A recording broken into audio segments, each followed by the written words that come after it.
أهلا ومرحبا بكم في قناة الجمال. نقدم لكم اليوم موضوع عن كيف أمنع نفسي من الأكل في الليل؟ أولا، نظفي أسنانك.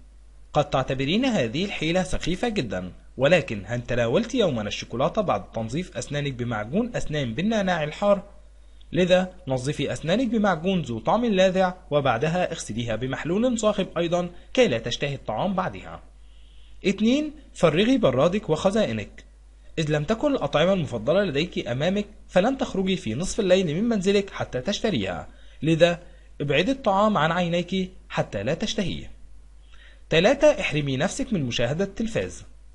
قومي باللجوء إلى هذا الأمر حين تصلين إلى حالة متقدمة من تناول أكل ليلا، لأننا للأسف لدينا عادات تناول البشار والأطعمة الدسمة أمام التلفاز، وهذه عادات خاطئة. 4. كوني نشطة في فترة الليل.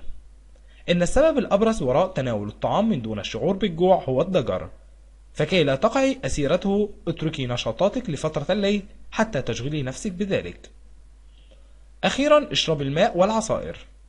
عليك القيام بشرب الماء والعصائر بكثرة، فهي تجعلك تشعرين بامتلاء في معدتك وتؤخر الشعور بالجوع أيضا.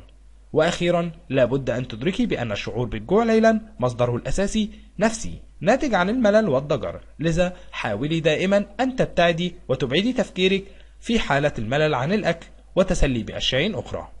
يمكنك الاشتراك معنا من خلال زر سبسكرايب الموجود أسفل الفيديو، أو زر اشتراك إذا كانت القوائم عندك بالعربية.